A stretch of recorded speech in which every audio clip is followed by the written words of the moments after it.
All right, we got a big treat for you tonight. Remember, we have our own reporter on the ground in Israel, Aharon, and we've been asking him to go because he's for like 30 years, he's been a licensed tour guide in Israel. So I said, hey, Aharon, what if we were to give you an honorarium for going out and doing tours, filming them, and send them to us? A workman's worthy of his hire. We'll give you an honorarium for every one of these you turn into us. And then we can share it with our listening friends and viewing friends. We can put it on our history channel, replay it. We can keep this going for a long time and archive a bunch of these tours going all over Israel. And he said, yeah, let's do that. So he's been filing these reports for us. Well, now he's gone to the Dead Sea, and he's going to report to us tonight from the Dead Sea. Now, before we go, I got to remind you, we're paying him to do this, okay? Because, well, you want to see it. I want to see it. I've never been to Israel. I have no plans of going to Israel in this life. And I'd like to learn more about the areas there and hear about them. And I know you would as well. So it's a special broadcast program we're doing. But we have to have budgets for this kind of thing. So if you appreciate this, please make a contribution to our foundation so we can keep giving these love offerings / honorariums to Aharon to go and do educational ministry programming like this. Please go over there, will you now? WorldviewFoundation.com. You'll also find our mailing address there if you prefer to support us through the mail. WorldviewFoundation.com. As I say, there's so many things that we can do and produce if we simply have your support, okay? I was on the phone today with one of our camera guys that I've been working with since he was 17. His dad owned the company at the time, and they would film our Branson Worldview Weekend. And Michael was 17. Now Michael's like, what, 38, Logan? He like 38, 39? Then I was on the phone with him this afternoon, and I said, hey, can I hire you to go to a couple historical places here in the U.S. and just film it all for me? And then I can use all that to make my historical documentaries and bring educational documentary programming to you guys. I mean, I'd like to go to those places too. And I've been to a lot of them. So there's not really any reason for me to go back, but I do want to get some updated footage, particularly, 4K, high quality 4K footage.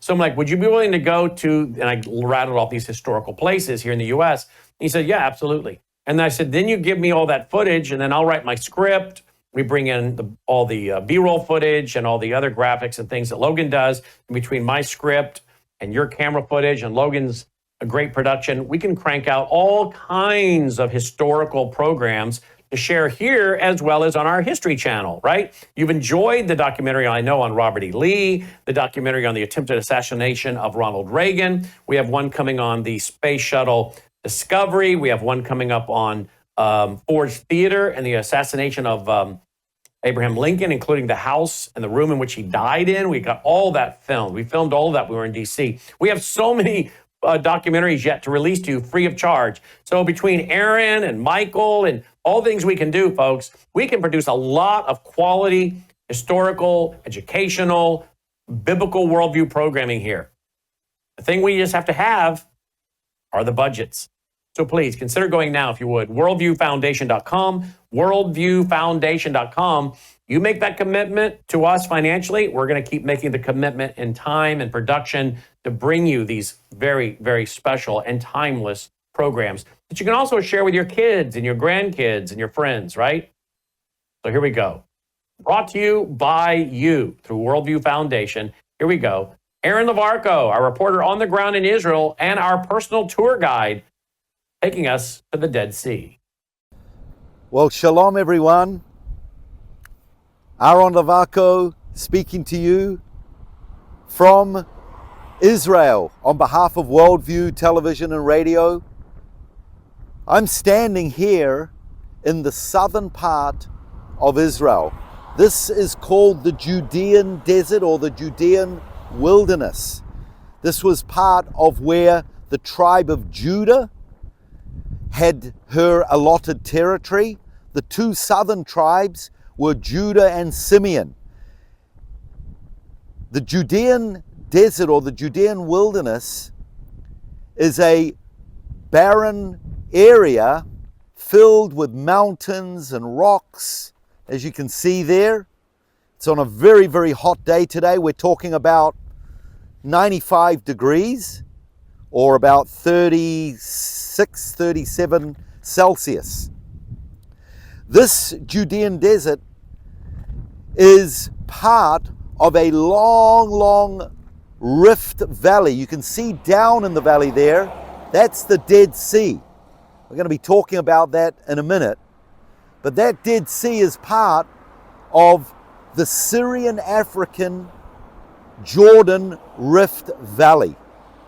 And according to geologists and geothermologists, many, many years ago, under the Earth's surface, the tectonic plates had a movement and they sank, and they created about a 4,000 mile rift valley, or 7,000 kilometers. And what was created or discovered was the Dead Sea down here, the Sea of Galilee, all the way from Syria up in the north to some of the mountains in Africa like Mount Kilimanjaro.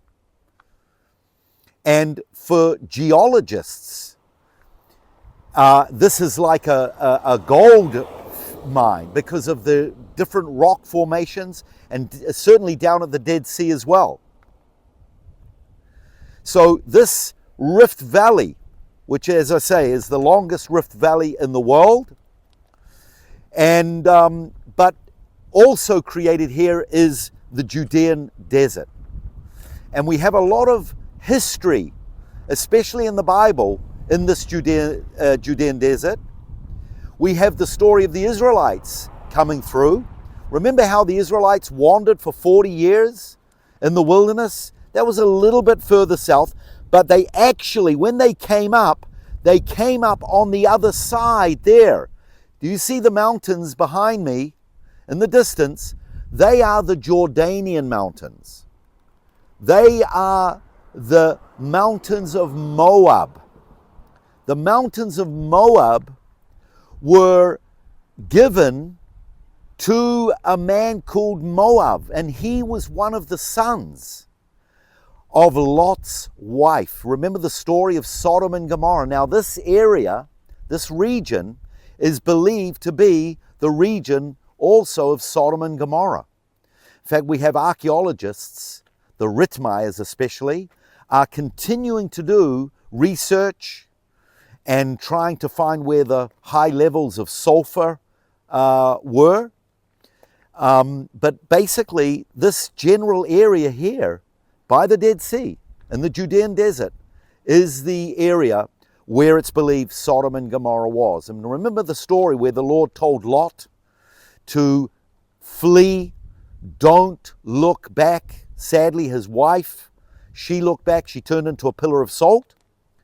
But Lot fled, and his two daughters were with him. And it was on that other side that they fled. And they were in caves, and they had wine, and they were drinking wine. And the two daughters got their father Lot drunk. They slept with him. One child was born called Ammon, from where we get the Ammonites. And the other child was Moab, from where we get the Moabites. And that region behind me is the area of the Moabites. Now, it's a sad, terrible story, an incestuous story. But it's not the end of the story, because there is a story of redemption that comes from there, because there was a lady called Ruth the Moabitess.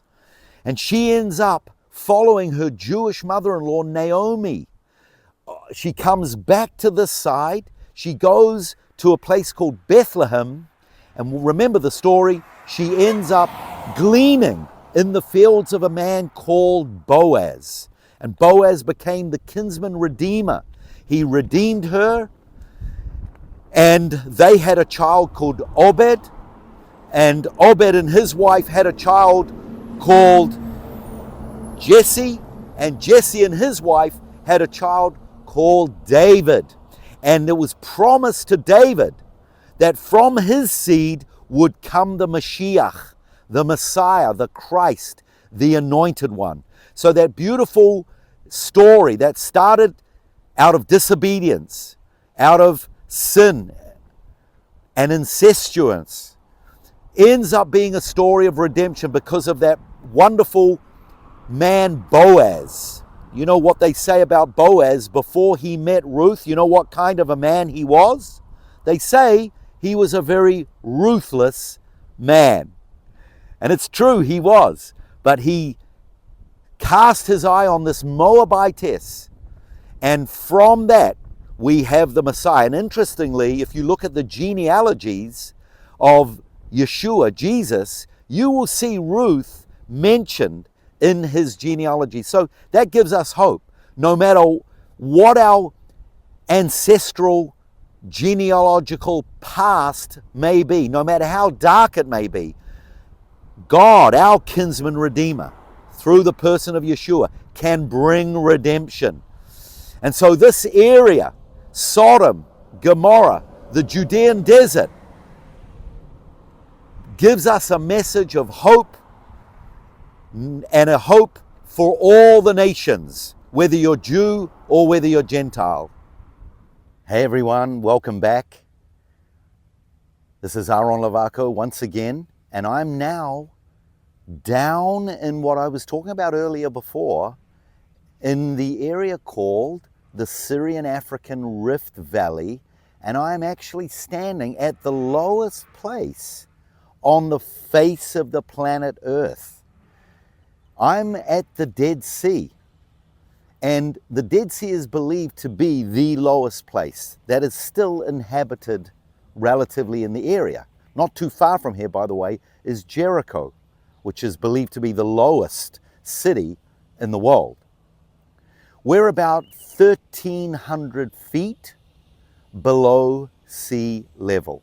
And as I mentioned, the Dead Sea was created because of the tectonic plates under the Earth's surface that somehow moved and created a huge rift valley, the longest rift valley in the world, about 4,000 miles long. Now, where this body of water has become a blessing to Israel is because of what's inside of the water. Our experts, who in the 1960s opened up the Dead Sea factory, where they have been able to extract all kinds of things from the Dead Sea, including right here on the shore, this white salt. That's actually salt, everyone. In fact, in the Bible, this is called the Salt Sea. It's not actually called the Dead Sea. It's called the Sea of Lot, or the Salt Sea. It's not actually called the Dead Sea. But the reason why we call it the Dead Sea is because it has an inlet, but it has no outlet. The inlet is the Jordan River. The Jordan River is about 100 miles long, and it flows fresh living waters into these waters. The problem is once those fresh waters hit these waters, it becomes dead, because there's nothing that lives in this body of water. A few little microorganisms, but practically nothing. It has approximately 70% salt salinity. So when you actually get in, you don't swim, you float, you bathe yourself, you relax. And all the different minerals that are in there, like hundreds of millions of cubic meters of zinc or magnesium, potassium, potash, bromide, and then of course the salts. And since the 1960s, the Israel Dead Sea factories, we've been extracting these salts and these minerals, and we've been using them and selling it, and it's created billions and billions of shekels or dollars over decades to the Israeli economy. And a lot of these creams, a lot of these minerals and salts, we make creams out of. Facial cream, hand cream, foot cream, body cream, day cream, night cream, anti-aging cream. That's right, anti-aging cream. I use it. You won't believe it. I'm actually 103, and I know I don't look it. That's because of the anti-aging cream. But seriously, and they're sold all around the world. Many shopping malls around the world. They'll have stands where they have Israelis selling these Dead Sea creams and products. So it's been really good for the economy.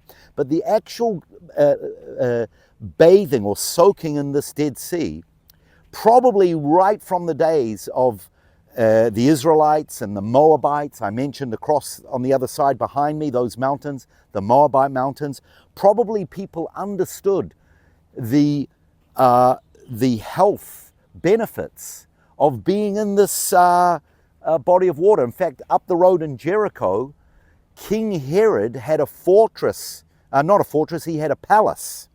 And he rented that palace out to Cleopatra.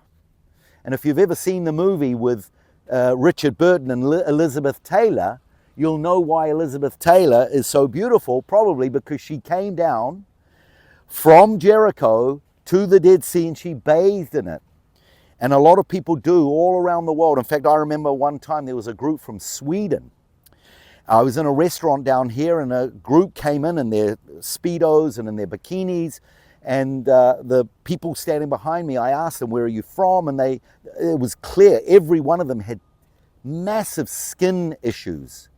And I said, where are you from? And they said, we're from Sweden and we all have skin problems. We go to our dermatologist. And part of the treatment is that we come to Israel 3 times a year for 3 weeks. And we bathe in the salts and the mineral waters here. And the sun, because of the low altitude, the sun rays also brings about a healing and has healing properties in it as well. So it's a big tourist attraction, you know, the lowest place in the world on the Earth's surface, but it's a beautiful, peaceful area. Who would have imagined many years ago, I'm talking about literally thousands of years ago, it wasn't so peaceful, because you have the Moabites on the one side who became one of Israel's most fiercest enemies, and then you've got Israel on this side. So things have changed. Now it's a very peaceful place. People go to the Dead Sea on the Jordan side, people come on the Israel side, and it's just a very relaxing, peaceful, therapeutic place to come. The low altitude, the rays of the sun, and just the beautiful picturesque area. Look at the beautiful waters there. But you don't want to jump in and put your head under and swallow that water, because if you do, you probably will not come out alive. It will definitely shut down your system. So you have to be very careful. So it's pretty hot here today. It's about 95. And I think I might even go in and have a little dip myself. So I'll see you soon. Hey everyone, once again, Aharon Levarko here, standing at the lowest place on the face of the planet Earth, the Dead Sea, the Syrian-African Rift Valley, created by the Earth's movement under the tectonic plates moving, creating this body of water with all the hundreds of millions of cubic meters of minerals and salts, and the beautiful, serene atmosphere down here that's made it a real touristy and local hub of relaxation. But you know, as we've been talking about down here in the Judean desert and the story of Sodom and Gomorrah in this area, we've talked about the past, we're talking about the present, but I don't know if you are aware, but in the scriptures, there's actually a prophecy that talks about the future. In the prophet Ezekiel, he talks about one day from Jerusalem, the city of the great king. It's about an hour and a quarter's drive up the north, about 60 miles. It says that one day living waters will flow from Jerusalem. Now this is Ezekiel 47.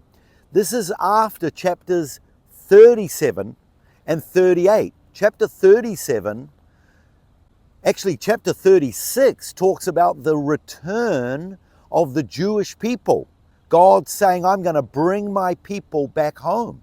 And we've been seeing that since the late 1800s, since the 1930s, where the Jewish people had to escape Nazi Europe. And then different waves of Jewry coming back home, as we're seeing even today, through anti-Semitism, the Jews from Ukraine and Russia coming home, France, England, all around, America. So, and then after, it talks about a valley of dead bones, dry bones in chapter 37, and how that is a picture of the house of Israel. Can these dead bones live? And then it talks about the Spirit of God being breathed into them. But then in chapter 47, where it says living waters will flow from Jerusalem, the Almighty God is going to bring physical living waters. I believe there's a physical fulfillment of that passage where living waters will flow down. Some people think that it's when there's an earthquake in Jerusalem. And by the way, the Mount of Olives is on a major fault line, and that perhaps that it will split the valley and that there will be waters from underneath that will flow down the Kidron Valley. The Kidron Valley flows all the way down here to the Dead Sea. And it's interesting in that passage, there are, I think, different ways of that prophecy being fulfilled. I think there's a nationalistic. It will be for the house of Israel. There'll be cleansing. There'll be living waters. Paul, in Romans 11, he says about the Jewish people as a nation, he says, what shall their acceptance be but life from the dead? Again, those dead bones are going to come alive. Then there's going to be universal. Those living waters are not just for the Jewish people, but for the nations, because it says that when those waters flow, that there's going to be fish down here. These dead waters that you see over here, which right now there's nothing living in them, but there's going to be living waters. A supernatural miracle is going to take place where there's about 70% of salt salinity and all the minerals. How are these waters going to be living again? It's going to take nothing short of a miracle. And that's a picture of salvation for the nations. It's offered. The waters are a symbol. There'll be the physical waters, but it will be a picture, a symbol of spiritual waters. And then on an individual level, because if you look at that passage, Ezekiel says that there was a man with a rod in his hand. He was measuring. And this is a picture of the Lord as the judge. And he said, he brought me down and the waters were ankle deep. And then they were knee deep. And then they were loins deep. And then they were so deep, I couldn't swim.